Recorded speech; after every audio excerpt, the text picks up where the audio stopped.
धेमाजि बरदलनि सिङिजानाव गिख्रंथाव लामा जाब्रबथाय जायगायावनो सासे सुबुंनि जिउ खहा आरो सासेया गाज्रि जोखोम।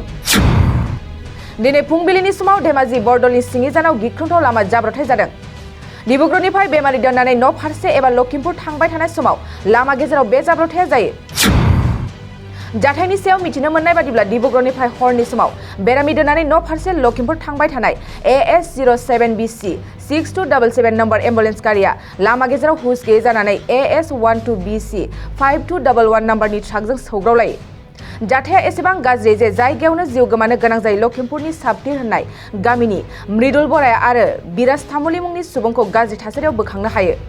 जोखोम जानाय बिराज तामुली मुंनि सुबुंखौ मोजां फाहामथाय होनो लखिमपुर देहा फाहामसालियाव दैथायहरो होननानै मिथिनो हायो। আপুনি কেনেকৈ কি হ'ল গম পায় নেকি বা? মই নেক্সট এজনতে দেখিলোঁ দুজন উঠি আছিলে, এজন মৰিলে, তাৰপৰা এজন এতিয়া উলিয়াই দিছে। গাড়ীখন ক'ৰ হয়? এখন লখিমপুৰ এখন হে চাপতি চাবতি তাৰপৰা এইখন ট্ৰাকখন গম পায় নেকি? ট্ৰাকখন এখন এছ'চিয়েশ্যনটো তেজপুৰ। হয় কি আনিছিলে গাড়ীখন? নাজানো কি আনিছে, চোৱা নাই। এম্বুলেঞ্চখনত কি কেইজন আছিলে মানুহ? দুজনে আছিলে। দুজন স্পীডত নে? নাই এজন ভৰি ভাঙিছে লখিমপুৰ গ'ল।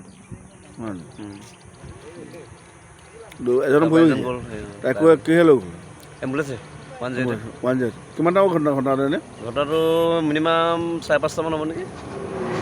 गय गायग्रा आबादारिफोरनि थाखाय मोनसे मोजां खौरां। थापा नार्सारियाव मोननो हागोन जाखांफु लाइमोनफोरजों बानायजानाय हाजो आरो हायेनावबो गायजानाय अर्गेनिक गय फुलि। थापा नार्सारियाव अर्गेनिक आदबजों बानायजानाय मोजाङैनो खिलिखांनाय गासै 20,000सो गेरेमसा गय फुलिफोर दं। बारा नङा, फांसेयाव 60 रां होनानैनो नोंथांमोना गय फुलिखौ बायना लांनो हागोन।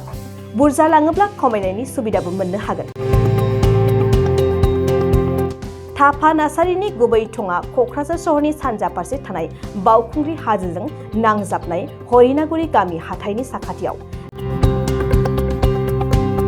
बे अर्गेनिक गय फुलिफोरखौ लांफैनोब्ला नोंथाङा 8011837272 नङाब्ला 9707460226 जानबुं अनजिमायाव थोंजोङै जगाजग खालामहरनो हागोन।